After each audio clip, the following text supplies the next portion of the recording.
Tere tulemast kuulama konservatiivse kristlase saadet. Iganädalane vestlus usu, poliitika ja kultuuri teemadel. Teiega on täna Marko Müürisepp ja Hans-Krist Loime.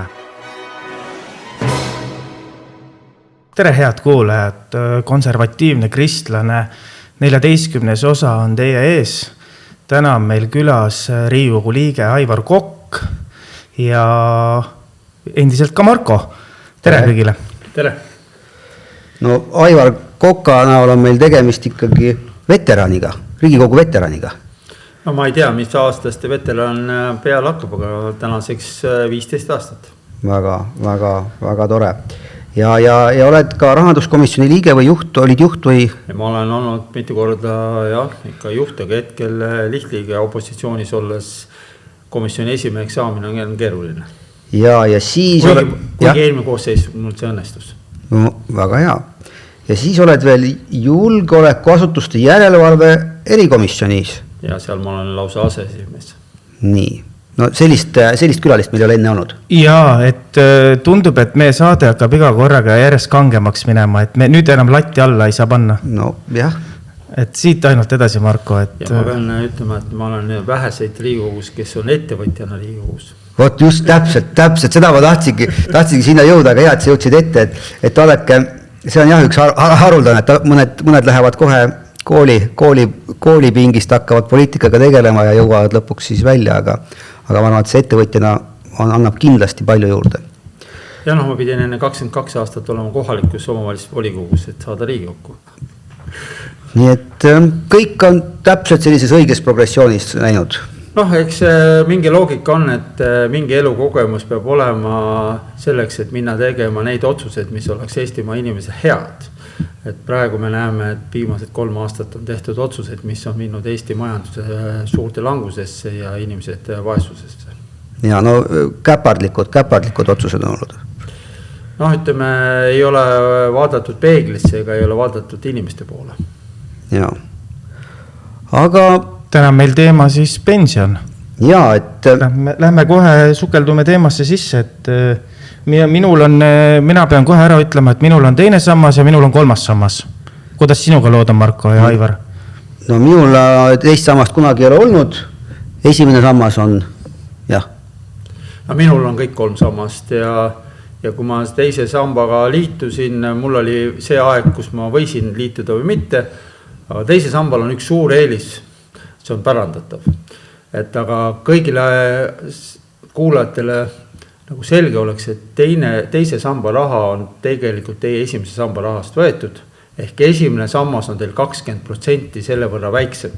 Nii et kui te olete pensionile, kui te ei ole liitunud 2. pensionisambaga, siis teie see baas 1. samba pension on 20% suurem kui nendel, kes on liitunud 2. pensionisambaga. Ja vahest tekib küsimus, et miks meil on 2. ja 3. veel eraldi, et võimalik on ju 3. pensionisambasse täna koguda raha, mida ma soovitan kõigil, sest see on koht, mida te saate vajadusel välja võtta. Või teine on see, et kui ei ole vajadus, siis te teate, et te võidate iga aasta sealt 24% tulumaksu ja teistpidi on tänu sellele, et Isamaa, pean rõhutama, et mina olin siis rahanduskomisjoni esimees ja vedasin seda projekti sõna otseses mõttes, tegime 2. pensionisamba vabatahtlikuks. Sellest vähe räägitakse, et selle protsessi käigus anti pankadele palju suuremad võimalused meie raha investeerida ja kui te vaatate ka tulusust, siis täpselt peale seda, kui see seadus vastu võeti, on pankades meie 2. ja 3. pensionisamba tulusus kõvasti kasvanud. Kas on kasulik 2. pensionis raha hoida, siis ma võin teile öelda, et kui lähete pensionile, siis see on enam-vähem võrdne.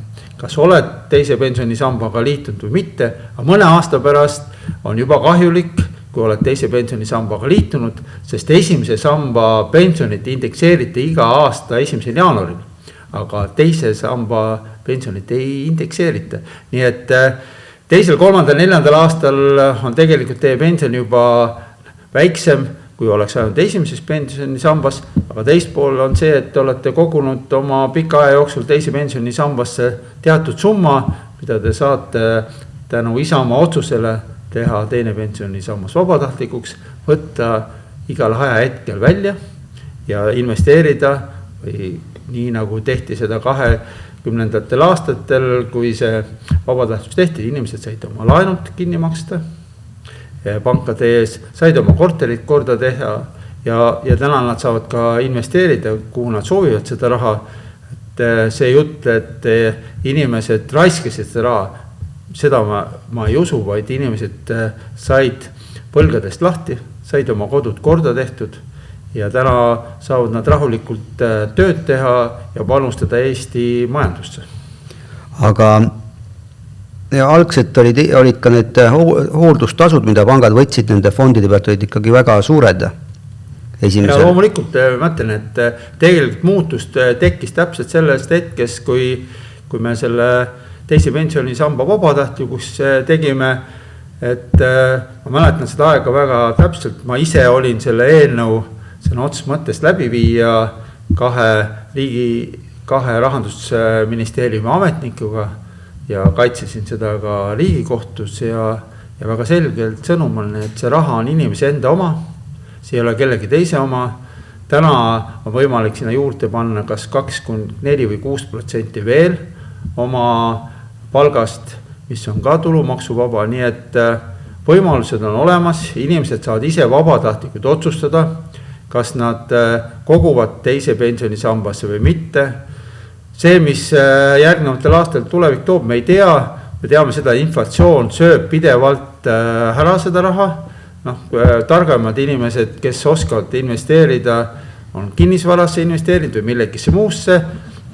Mina ütlen, et mina olen oma laste haridusse investeerinud ja tänu sellele lapsed ja nende pered saavad hästi hakkama ja on võimalik ka lapselapsi hoida nii-öelda tänu sellele, et kui pered hästi hakkama saavad, siis nad julgevad ka võtta neid riski ja otsuseid, et pere kasvaks. Aga siiski kui võrrelda seda esimest 20 aastat selles, kui see pensionisüsteem üles seati, siis Eesti oli ju liitumas Euroopa Liiduga ja siis toimus konvergents ja toimus nagu lähenemine teiste Euroopa Liidu riikidega just hinnatasemetes ja kui sa oleksid pannud raha Lasnamäe korterisse, nüüd 25 aastat tagasi, siis selle Lasnamäe korteri ruutmeetri hind oleks keskmiselt aastas tõusnud umbes 9% ja ütleme siis isegi nende fondide tootlikkus on kindlasti poole väiksem oli, ütleme kui me viime kõik kokku keskmiselt, et selles situatsioonis, kui Eesti oli liitumas Euroopa Liiduga ja oli näha seda konvergentsi, mina arvan seda, et siiski oli see nii palju kui võimalik raha investeerimine kinnisvarasse, kuna see igal juhul see hind oli kasvamas, kuna tööjõu hind kasvas ja sellest kõik muu, oli kavalam lähenemine kui pensionifond. Aga täna enam ei ole meil sellist konvergentsi, et täna võib-olla isegi mure on lihtsalt selles, et üle maailma ühiskondades on kuni 5%, rõhutan kuni 5% ettevõtlikke inimesi, kes võtavad selliseid riske, nad riskivad ka oma rahaga. Sa võid ka väga valesi investeeringuid teha ja mina alati olen öelnud ettevõtjana, et oleks mul vaba raha on piisavalt, oleks pidanud ostma põllumaid kokku ja ma seda soovitasin kõigile põllumeestele, et oske, sest 90-ndatel ja selle sajandi esimesel kümnendil linnad olid ka odavad, aga tõusid täpselt palju rohkem veel kui Lasnamäe korter. Aga kui sul seda vahendit on, siis on see koht, kus sa võtad selle riski, et pankurid sinu eest riskivad. On ju aastad, kus fondid kukud. Praegu sel hetkel ju on viimased nädalad fondidel miinused ja ma tänan, kogu aeg ma kahetsesin alguses, et esimene kuu, et ma ei ole kolmandasse sambasse raha pannud. Eelmine aasta panin, sain sellega vastu pükse, sest siis oli ka vahepeal langus. Nüüd ma vaatan, et ootan, millal see paari nädala pärast langus ehk lõpeb. See on õige aeg osta, sest siis on osaku hind kõige odavam. Väga hea. Ma veel tooksin kommentaariks seda, et meie see mõte oligi, et kas inimesed peaksid ise rohkem oma pensioni eest vastutama, et mis... No kindlasti, aga me unustame ühe asja ära, et Eesti inimene on kõige rikkam maailmas, sest tema omab korterit. Enamus, väga suur enamus inimesi omab oma korterit. Kas ühtepidi see, et 90. aastate alguses oli võimalik need erastada või teine on see, et väga paljud täna läbi pangalaenu on endale korterit ostnud, täna võib ka öelda, et paljudel on see veel panga oma, aga mingil hetkel on ta enda oma, et kui mujal maailmas on ikkagi enamuses rendikorterid, siis me inimesed on olnud targad, on investeerinud oma kodusse ja meie erakond ja Isamaa on alati olnud oma kodaniku ja koduomanike huve kaitsev, nii nagu me kodualuse maamaksu vabastasime. Tänu sellele, miks ma ütlesin, et Isamaaga liitusin, sest ma tegin enne oma volikogus selle otsuse ära ja riigist tegime pärast seda, kui ma Riigikokku tulin. See oli üks ka tol hetkel 2011. aasta Riigikogu valimiste üks 3 pealubadusest. Nii et tänasel hetkel selge on see, et kui on võimekust investeerida kuhugile, siis on see ikkagi oma tulevikku tuleb investeerida. Aga kahjuks täna viimased 3 aastat võimul olev koalitsioon on teinud kõik selleks, et Eesti majandus langeks ja inimestel oleks raske. Enamus peredel ei jää mitte midagi üle, nii et ja veel vähem pensionäridel, et kui sealt võtta kommunaalkulud maha, söögiraha maha, siis sealt väga suurt raha, mida hoiustada või kõrvale panna ei ole, aga kui see vähegi võimalik on, siis kindlasti seda tuleb teha ja mul on hea meel, et pankadel on hästi palju erinevaid võimalusi pakutud, et kus oma ostult pannakse mõni sent kõrvale või sa saad iga kuu sinna midagi panna ja täna on ikkagi mitu panka, kes pakuvad ka hoiuse pealt jooksvalt 2% nagu aastast intressi. Ma soovitan kindlasti jälgida, mida pangad pakuvad. Tähteajaliste hoiustel siin pakutakse lausa 4% hetkel, on 3%-ga olnud, paljud on muidugi kukkunud sinna 2 ja 2,5% peale, aga kui sa ka väikest raha niimoodi hoiad ja tead, et sul järgmisel 3 või 6 kuul seda raha vaja ei ole, siis tasuta tähteajalisele hoiusele panna, sest ka 2% teenimine on ikkagi piisav raha, et seda otsust teha. No ja ka inflatsioon, mis sõltub siis meie nagu praeguste valitsejatest, võib tihti ju ära süüa. No meil on väga hirmus inflatsioon võrreldes eelmise. Ja, see on õige, aga kui sa hoiad tavahoiuse peal, siis on igal juhul see. Midagi. Ja ma rõhutan seda, et enamus inimesi ei ole ettevõtjad, et nad investeeriks ja teeks neid riske ja ma arvan, et need, kellel ei ole piisavalt raha, ei tasu kui väga suuri riski võtta, sest kui sa jääd kõigest ilma, siis on see palju hullem. Kui sul on natukene raha ja sa mingid protsendiga riskid, see risk on sel juhul elad üle. Nii nagu inimesed käisid Dubais, räägitakse hästi palju, kuidas sealt lennukiga tagasi toodi ja riik kinni maksis, aga tegelikkuses ka keegi oli Tais, siis ta pidi läbi Uus-Meremaa Ameerikasse sõitma ja sealt kaudu Euroopasse, nende sõidukulus ei maksa keegi kinni, need ongi need riskid ja mingisugune tagavara on ikka hea, kui perel on. Ja, no kui veel võtta, me oleme siin konservatiivse kristlase saates, et nii õigeusu kirik kui katoliiklik teoloogia ütleb, et pääsemine toimub koostöös Jumalaga ja mitte ainult Jumal üksi ei päästa sind. Ja see sama võime ka tuua üle sellesse meie igapäevasesse ellu, et see ka ise rohkem vastutada on kristlikult täiesti okei või täiesti sobilik. Ei no loomulikult, et eks rahvast täna inimesed ikka küsivad, et mis 20 või 30 aasta pärast saab, et laste sündimise arv on ju drastiliselt kukkunud. Sellele järgmisel 4 aastal lõpetab selle sajandil kõige rohkem lapsi gümnaasiumis. Tänane valitsus ei ole aru saanud seda, et kõrgkooli tuleks raha juurde, et võimalik rohkem haritud inimesi saada, alustades arstidest ja lõpetades õpetajatega, kus on täna kriis. Peale 5 aastat, ehk 2030. aasta järgselt, ma arvan, et sellel sajandil ainult on kukkumine, mitte tõus laste arvul, et praegusel hetkel peaks investeerima võimalikult palju haridusse. Nii kutseharidusse kui kõrgharidusse ja siis on võimalik ka majandus uuesti viia tõusuteele ja teine pool on, kui me olime 2020 tuli koroona, olles siis ise rahanduskomisjoni esimees, meil oli esimene asi, mis me tegime, vähendasime aktsiise, tegime 3 kuuks töötajatele palgatoetuse ehk tööandjatele ja tänu sellele järgmised 2 aastat Eesti majandus oli Euroopas kõige kiiremini tõusev majandus. Mis nüüd on? Nüüd me oleme 4. aasta, kus me oleme punane latern ja kogu aeg ikka jälle püütakse uusi makse tekitada. Niisama räägime seal mootorsõiduki maksus, et kuhu on sisse kirjutatud 2028 ja 2030 tõusud. Me väga selgelt näeme, mis tekkis eelmisel aastal. Autode ost vähenes, tänu sellele ka registreerimine vähenes, käibemaks vähenes, töötajate arv vähenes, sealt ka tulumaks vähenes, lõpuks riik kaotas.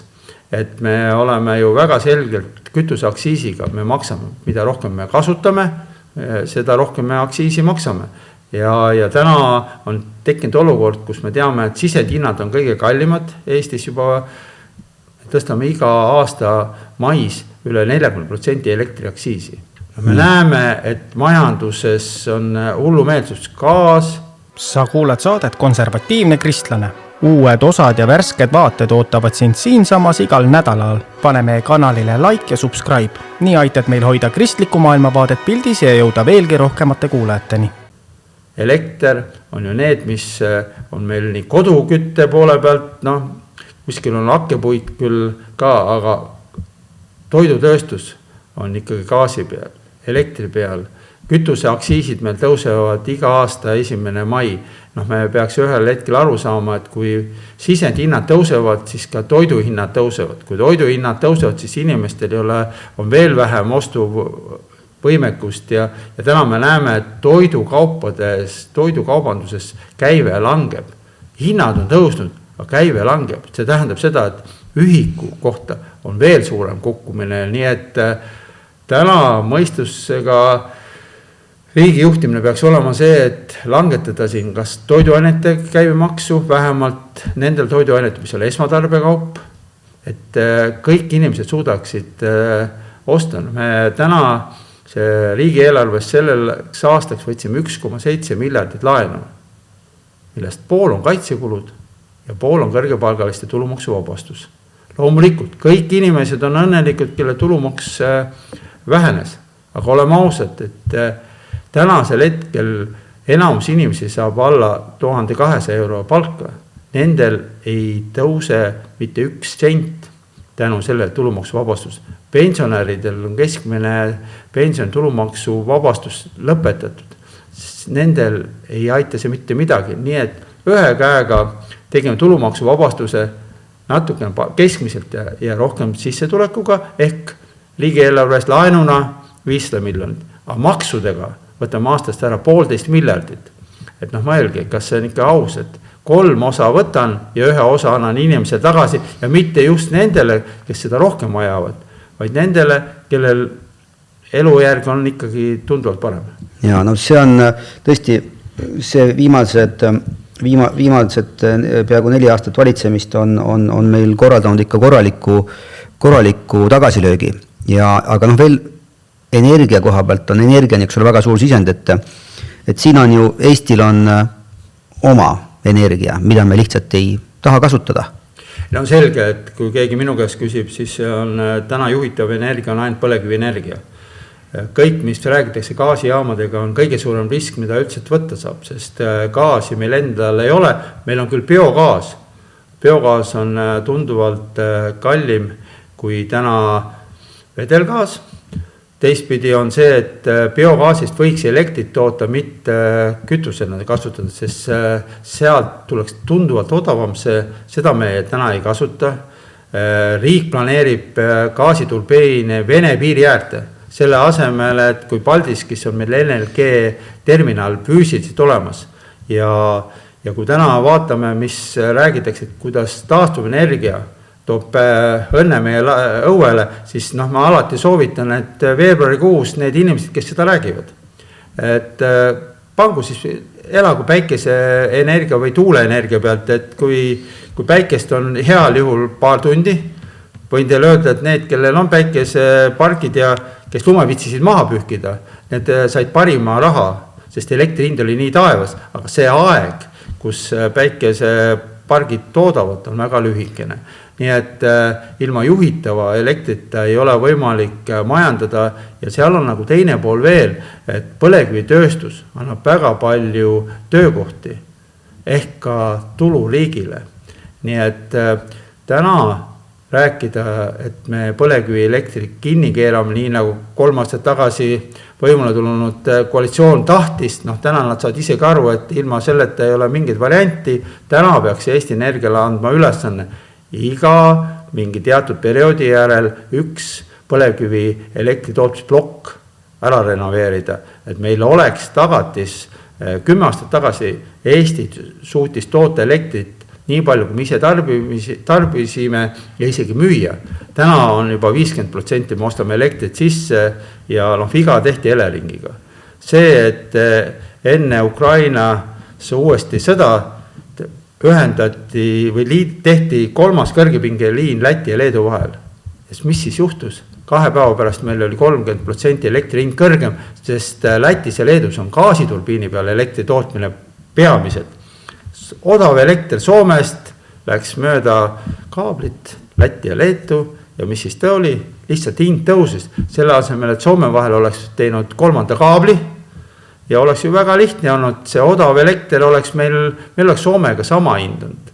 Vahepeal me näeme ju, see on 10 korrad hinnavahe, aga 4-kordse hinnavahe Soomega on tihti, et sellised rumalad otsused. Just rumalad. Väga on ja sellised jonnakad, ütleme ka vahest ikka päris on, aga mina ütleks küll, et meie Eesti riigis on üks viga, et kui keegi teeb vale otsuse, siis ta sellest ei vastuta. Äärmisel juhul, keegi jääb töökohast ilma, et ma ei tea, Terviseameti juht tegi peo oma inimestele 70 000 eest jäi ametist ilma, RMK juht tegi 130 000 eest ja 2,2 miljoni eest tegi lepingu, et võiks nagu pidusi korraldada. Täna veel on tööl. Olgu, me peame hakkama kokku võtma ja veel meil on alati kombeks küsida. Saate külaliste käest, et teada, et kus nad asuvad konservatiivne, liberaalne teljel ja parempoolne, vasakpoolne teljel. Ja me kasutame siis Martin Mölderi Postimees hääleandjas kasutatud küsimusi. Aga ei pea nii pikalt ja põhjalikult vastama, nagu Argo vastas. Aga lühidalt, teeme ühesõnaga lühidalt, et ma hakkan küsima ja sa siis võid vastata, et kas homopaaridel peaks olema õigus lapsi adopteerida? Alati on see tehniline küsimus, et kas keegi küsib lapse käest. Et kui laps soovib seda, siis ma arvan, et ei peaks seda keelama. Ühiskonnas on olnud ka üksikisasi ja üksikemasi. Et eks see on täna kindlasti problemaatiline. Eks me kõik mõtleme, et kui 2 isa tütarlast kasvatab, kuidas on, aga samas on ka üksikisasi, kes kasvatavad oma mitut tütart, et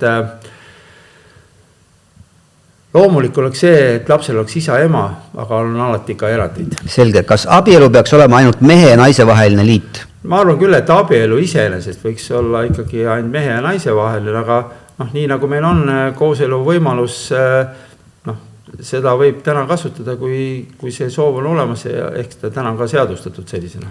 Kas transsooliste õigused on teema, millega riik peaks rohkem tegelema?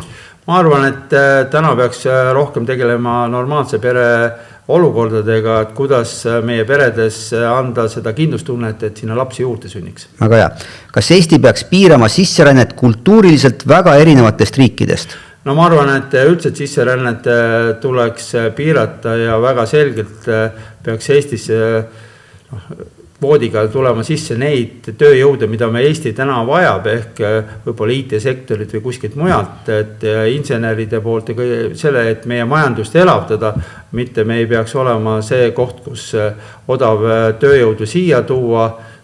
Mingil ajal võib-olla on ka see olukord, kus me peame seda tooma, aga me keegi ei taha Rootsit või Soomet. Ja. Kas sündimuse tõstmiseks peaks riik tegema rohkem meetmeid?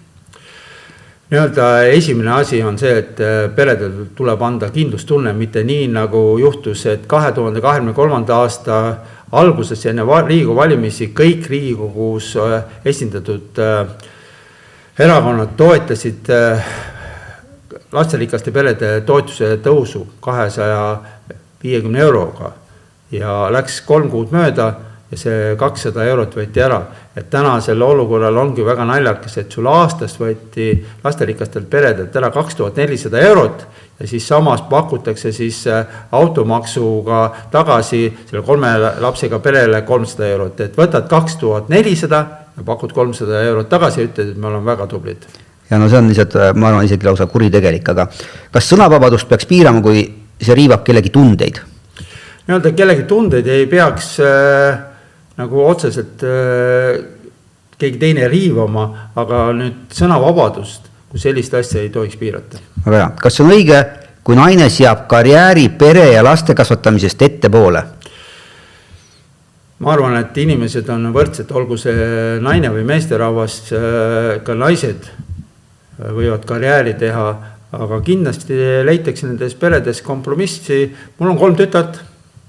Ma tean, kuidas nad on karjääri teinud, nad on väga tublid, aga mingil hetkel nad ka otsustavad, et peres peab lapsi juurde tulema, nii et otsused tehakse, kellel varem, kellel hiljem, aga me ei tohiks küll kindlasti öelda seda, et naised peaksid olema kodus ja sünnitama lapsi ainult.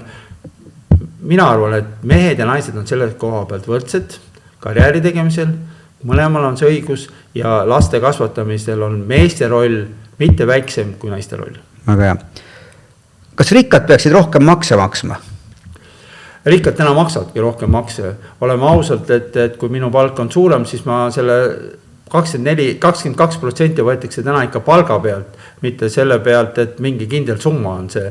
Et minu arvates see süsteem, mis 2017 me lõime, et madalapalgaliselt oli tulumaksuvabastus, see oleks pidanud tänaseks olema see, et mitte 1200 eurot, vaid see oleks pidanud keskmise palgaga kaasnema ja siis suurema palgaga astmeliselt maksad rohkem, aga mitte see, et täna peaks olema see suurem kui 22%.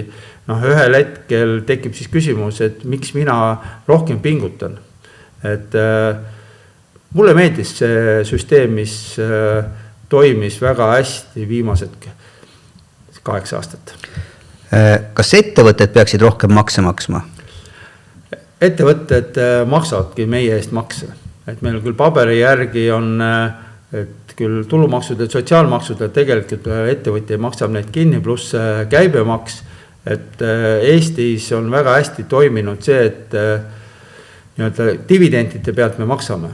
Aga kui me investeerime ettevõtlusesse, siis selle pealt ei maksa, sest iga investeering tegelikult toob riigile väga palju maksuraha sisse.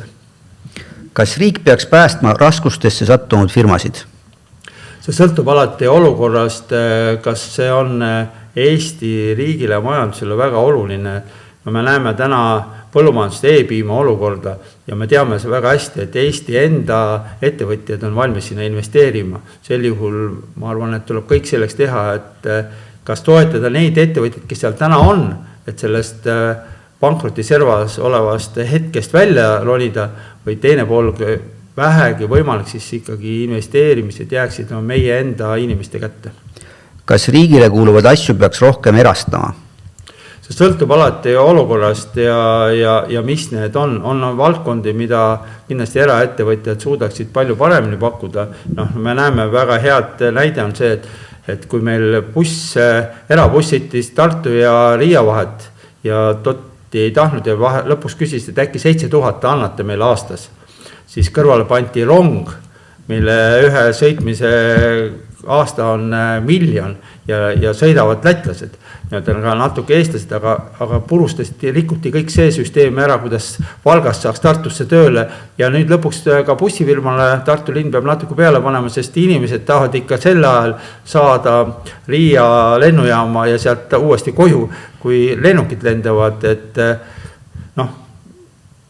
bussifirma omanik ütles väga selgelt, et andke natukene sellest meile, me paneme veel 3-4 bussi juurde, nii et kuskil on see koht, kus me teeme lollusi ja nii nagu ma olen naeran, et nagu Tallinn-Tartu raudteed elektrifitseeritakse. See, et 2 aastat see hilinenud on, mitte kedagi see ei koti.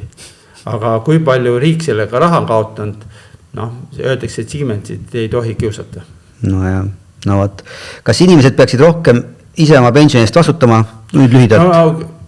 Nii palju kui vähegi võimalik, samas me täna oleme sellise süsteemiga riik, kus me ikkagi maksame oma palgalt sotsiaalmaksu ja sellest 20% läheb ikkagi pensionisse ja sõltub nüüd sellest, kas oled siis liitunud 2. ja 3. pensionisambaga, aga ma soovitan, kui vähegi võimalik on, siis investeerida, kui ise ei oska, siis vähemalt 3. pensionisambasse. võib-olla tahad midagi veel öelda? Aitäh kutsumast ja jõudu jaksu ja mina pean kutsuma, et tulge minu Facebooki lehe peale, näete, mida ka Riigikogus tehakse, mis kõnesid peetakse ja mis rumalustele tähelepanu pööratakse, rääkimata sellest, et mul meeldib kokata, pilte teha ja aianduses tegutseda. Tõesti, soovitan, ma täiesti liitun selle soovitusega, isegi jälgin neid ja väga tore. Ja kindlasti vaadake ka ja jälgige ka meie kanalit kõikides platvormides.